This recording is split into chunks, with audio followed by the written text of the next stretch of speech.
കോവക്ക വെച്ചിട്ട് നമുക്ക് നല്ലൊരു സൈഡ് ഡിഷ് തയ്യാറാക്കാം. ഇത് മാത്രം മതിയാകും ചോറുണ്ണാൻ. അതുപോലെ തന്നെ കഴിക്കാൻ നല്ല ടേസ്റ്റുമാണ്, ഉണ്ടാക്കാൻ നല്ല എളുപ്പമാണ്.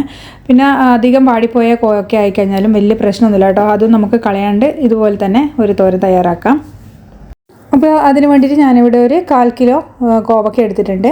അപ്പോൾ ഇത് കുറച്ച് ഫ്രിഡ്ജിലൊക്കെ വെച്ചിട്ടൊന്ന് വാടിപ്പോയിട്ടുണ്ട്. അപ്പോൾ ഇത് നല്ലപോലെ നമുക്ക് ഒന്ന് കഴുകിയിട്ട് ഇതൊന്ന് കട്ട് ചെയ്ത് വെക്കാം കേട്ടോ. ഈ ഒരു സൈസിൽ ഒന്ന് കട്ട് ചെയ്തെടുക്കുന്നുണ്ട്.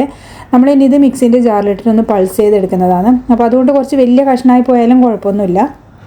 അപ്പോൾ ഇതെല്ലാം മിക്സിൻ്റെ ജാറിലേക്കൊന്ന് ഇട്ടിട്ട് പൾസ് ചെയ്തെടുത്തുകൊണ്ട് വരാം. അരച്ചെടുക്കരുത്. അരച്ചെടുത്ത് കഴിഞ്ഞാൽ ഭയങ്കര പേസ്റ്റ് പോലെ ആയി പോകും. അപ്പോൾ ഇതുപോലെ തരിതരിപ്പായിട്ട് വേണം നമ്മളൊന്ന് പൊടിച്ചെടുക്കാൻ.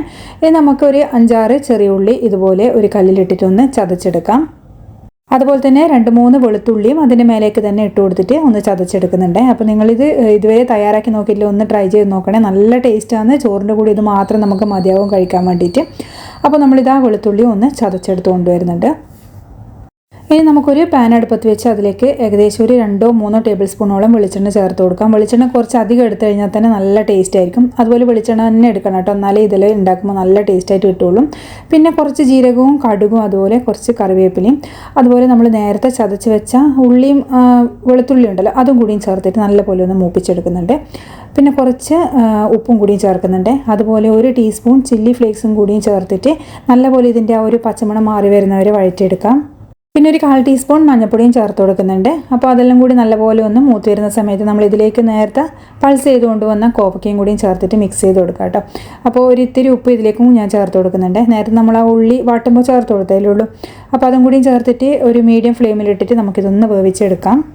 കോവക്ക കുറച്ച് പഴുത്തത് കൊണ്ട് തന്നെ ഇതിൽ അത്യാവശ്യം വെള്ളം ഉണ്ടാവും. അതുകൊണ്ട് നമ്മൾ വെള്ളമൊന്നും ചേർക്കേണ്ട ആവശ്യമില്ല. ഏകദേശം ഒരു 2 മിനിറ്റ് കഴിഞ്ഞിട്ട് മൂടി തുറന്നിട്ട് നമുക്കിതിലേക്ക് കുറച്ച് തേങ്ങ അതുപോലെ ഒരു സവാള പൊടിയായ അരിഞ്ഞതും കൂടിയും ചേർത്തിട്ട് വീണ്ടും ഒന്ന് നമുക്കൊന്ന് മിക്സ് ചെയ്തിട്ട് മൂടി വെച്ചിട്ട് കുക്ക് ചെയ്തെടുക്കാം. അപ്പോൾ ഇത് ഏകദേശം ഒന്ന് വെന്ത് കിട്ടിയിട്ടുണ്ട്. ഇനി നമ്മൾ ഇതിൻ്റെ ഉപ്പൊക്കെ നോക്കിയിട്ട് വേണമെങ്കിലൊന്ന് ചേർത്ത് കൊടുക്കാം. ഉപ്പ് ഇത്തിരി കുറവേനും അതുകൊണ്ട് ഞാൻ ചേർത്ത് കൊടുത്തിട്ടുണ്ട്. എന്നിട്ട് വീണ്ടും ഇത് നമ്മളിങ്ങനെ റോസ്റ്റ് ചെയ്തെടുക്കാം കേട്ടോ ചെയ്യുന്നത്. വെളിച്ചെണ്ണ വേണമെങ്കിൽ വീണ്ടും ഒന്ന് ചേർത്ത് കൊടുക്കാം. അപ്പോൾ ഇത് അത്യാവശ്യം വെന്ത് കിട്ടിയതിന് ശേഷം നമ്മൾ ലാസ്റ്റ് ഒന്ന് ഫ്ലെയിം ഓഫ് ആക്കുന്നതിന് മുന്നേ കുറച്ച് തേങ്ങാക്കൊത്തും അതുപോലെ തന്നെ കുറച്ച് കറിവേപ്പിലയും ചേർത്ത് കഴിഞ്ഞ് നല്ല ടേസ്റ്റോടുകൂടി നമുക്കിത് സെർവ് ചെയ്യാം. അപ്പോൾ ചോറിൻ്റെ കൂടെയും ചപ്പാത്തിൻ്റെ കൂടെയൊക്കെ നല്ല സൈഡ് ഡിഷായിട്ട് കോവക്ക വെച്ച് നല്ലൊരു റെസിപ്പി ഇവിടെ റെഡിയാക്കാൻ പറ്റി. അതുപോലെ തന്നെ ലാസ്റ്റോട്ട് കുറച്ചും കൂടിയും വെളിച്ചെണ്ണ ചേർത്തിട്ട് നല്ലോണം ഇങ്ങനെ മൊരിച്ചെടുത്ത് കഴിഞ്ഞാൽ ഒരു പ്രത്യേക ടേസ്റ്റാണ്. എത്രത്തോളം മൊരിച്ചെടുക്കുന്നു അത്രയും ടേസ്റ്റാണ് ഇതിന്. അപ്പോൾ തയ്യാറാക്കി നോക്കുക. അതുപോലെ തന്നെ ചാനൽ ആദ്യമായിട്ട് കാണുന്നവർ വീഡിയോ ഇഷ്ടമാവുകയാണെങ്കിൽ ലൈക്ക് ചെയ്യാനും ഷെയർ ചെയ്യാനും മറക്കരുത്.